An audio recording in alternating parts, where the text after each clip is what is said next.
Hi అండి, good morning all of you. ఈరోజు ఒక లెజెండ్ గురించి మనం మాట్లాడుకోవాలి. ఎన్నో డ్రామాలు, ఎన్నో నాటకాలు, మరెన్నో సినిమాలు, ఎన్నెన్నో అవార్డ్స్. నాటకాల్లో బెస్ట్ విలన్గా, బెస్ట్ హీరోగా, బెస్ట్ సపోర్టింగ్ యాక్టర్గా ఉన్నారు. నా జీవితంలో ఒక వ్యక్తి జిఎన్ మూర్తి గారు. ఆయన ఎవరో అనుకుంటున్నారా? ఎవరో కాదండి, మా నాన్నగారు.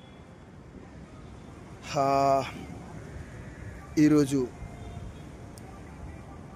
జూన్ 26 మా నాన్నగారు మా అందరినీ వదిలేసి వెళ్ళిపోయిన రోజండి. ఆయన 2009లో వెళ్ళిపోయారు. సో నేటికి 16 సంవత్సరాలు అయినా సరే కళ్ళల్లో నీరు ఏడ్చి ఏడ్చి ఇంకిపోయిన ఆ నీరు గుండె లోతుల్లోకి చేరి గుండె బరువైపోయిందండి. అతను తలుచుకొని రోజు లేదు, క్షణం కూడా లేదు. ప్రతి క్షణం ఈ ఊపిరి వదిలే వరకు నా తండ్రిని తల్లిని తలుచుకుంటూనే నేను జీవితం గడుపుతాను, ఇది పక్కా. సో రైల్వేలో ఆఫీస్ సూపరింటెండెంట్గా వర్క్ చేసి సినిమా మీదున్న ఆ ఇంట్రెస్ట్తో చెన్నై వెళ్ళి ఎన్నో చిత్రాల్లో నటించి ఆ నాటకాల్లో అక్కినేని నాగేశ్వరరావు గారు బహుమతిగా, రాజనాల్ గారు బహుమతిగా కొన్ని గిఫ్ట్లు ఇచ్చేవారు ఆ రోజుల్లో, మెమెంటోస్. అవి కూడా మా నాన్నగారు సొంతం చేసుకున్నారంటే చాలా గర్వంగా నేను చెప్పుకుంటున్నానండి. మరో విషయం మీకు చెప్పాలండి,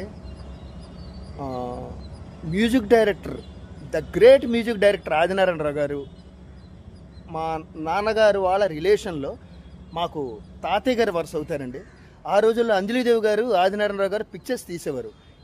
ఈ లోగుట్ట అనే నాటకం చూసి మా నాన్నగారిని, నువ్వు మెడ్రాస్ వచ్చే మంచి మంచి వేషాలు చేయొద్దు కానీ చెప్పి మా నాన్నగారు అంటాం. మా నాన్నగారు ఒకటే మాట అన్నారు, అమ్మా మీరు ఇంకోలా అనుకోవద్దు, నేను రైల్వేలో జాబ్ చేస్తున్నాను, సో మీకు అవకాశం ఉంటే పిలవండి, వచ్చి మీ పిక్చర్స్లో చేస్తాను అంటే మహాకవి క్షేత్రయ్య, భక్త తుకారం అనే 2 సినిమాల్లో the great legend Akkineni Nageswara Rao గారితో మా నాన్నగారు వేషాలు చేశారు.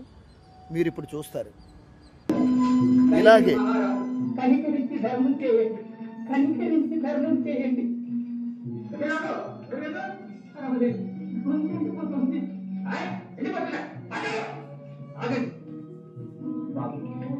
ఎవరు మీరు? మీరు ఇలా ఎందుకు మిమ్మల్ని హింసిస్తున్నారు? ఏం చెప్పమన్నారు బాబు? నా పేరు జగన్నాథ భట్. ఆడపిల్లల పెళ్లిళ్ళ కోసమే షావుకారు దగ్గర డబ్బు అప్పు చేసి, కానీ ఆ రుణం తీర్చలేకపోయాను. షావుకారు నన్ను న్యాయమూర్తి దగ్గరికి తీసుకువెళ్ళాడు. ఇలా వీధిలో అడుక్కోమని, ఆ వచ్చిన డబ్బును రుణంగా చెల్లించమని తీర్పు ఇచ్చారు బాబు. కానీ ఈ ఎండలో మాడికి ఇలా అడుక్కునే డబ్బు తినవచ్చిన పేరు మీద వీళ్ళే ముగేస్తున్నారు.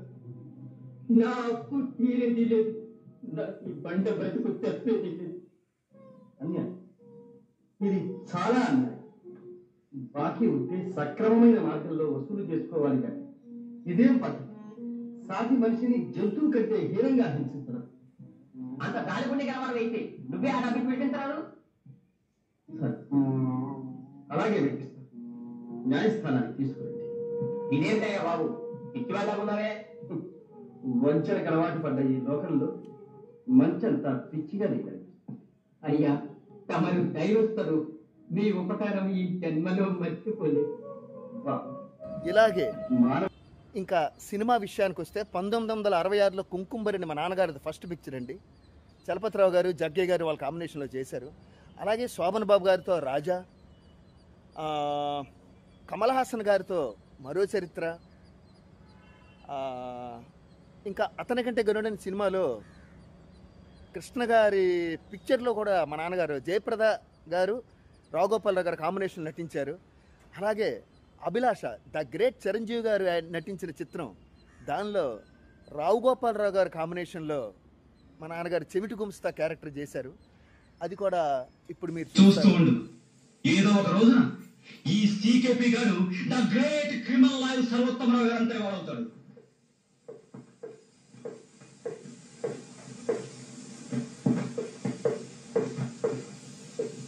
నమస్కారం సార్. ఎగ్జర్నమెంట్సా? నమస్కారం సార్. ఎగ్జర్నమెంట్సా? చెప్తాం. ఎల్లుండి పార్టీకి అందరికి ఇన్విటేషన్ పంపించేశావా? ఇన్విటేషన్లు చెప్తాం. ఢిల్లీ నుంచి సెంట్రల్ మినిస్టర్ చిరంజీవి గారు వస్తున్నారు. గెస్ట్ హౌస్ లో దిగుతున్నారు. నువ్వు సైకిల్ మీద వెళ్ళి ఇన్విటేషన్ ఇవ్వాలి. ఢిల్లీ నుంచి మంత్రి గారు సైకిల్ మీద వచ్చేస్తున్నారు అన్నమాట. ఇప్పుడు నన్ను ఏం చేయమన్నారు? మంచి టైం చూసి నువ్వు తగలెట్టాయి నీ చెవుడు సంతకల్లా. ఇప్పుడే వెళ్ళమన్నారా సంతకి? ఓరి చెమిటి మహానుభావా, చిరంజీవి గారికి ఇన్విటేషన్ ఇవ్వాలి. చిత్తం పంపిస్తాను. చిరంజీవికి చిరంజీవి ఇన్విటేషన్ అది పంపించు. మా నాన్నగారికి బాగా సపోర్ట్ చేసిన వ్యక్తి ద గ్రేట్ పెద్దవంశీ గారండి. ఆయన 3 చిత్రాలు అవకాశం ఇచ్చారండి. లేడీస్ టైలర్, కోట ఫాదర్ క్యారెక్టర్, అక్కడ మీ ముక్కుపొడవ రంగు కోటు చూసి అలాగే ఇలాంటి లాయర్ సుహాసిని, ముక్కుపొడవ రంగు కోటు, భానుచంద్ర గారి పక్కన ప్లేడర్ గుమస్తా క్యారెక్టర్, అలాగే డిటెక్టివ్ హారద మోహన్ బాబు గారు నటించిన చిత్రంలో జలాని క్యారెక్టర్ రాళ్ళపల్లి గారి కాంబినేషన్లో ఇలాగా ఒక అద్భుతమైన కాంబినేషన్స్ చేసి ఇంకా ఆఖరిగా హరే నాన్న ఇంకా నాకు ఓపిక లేదురా, చేసినన్నాళ్ళు నేను చేశాను, ఇక మీదటి నుంచి మూవీస్ అయినా ఏమైనా నువ్వే చేయాలి నాన్న అంటూ ఆ బాధ్యత నాకు అప్పగించడం జరిగింది. ఆ ప్రస్తావన అప్పటి నుంచి మా నాన్నగారిని తలుచుకుంటూ నేను సాగించడం జరిగిందండి.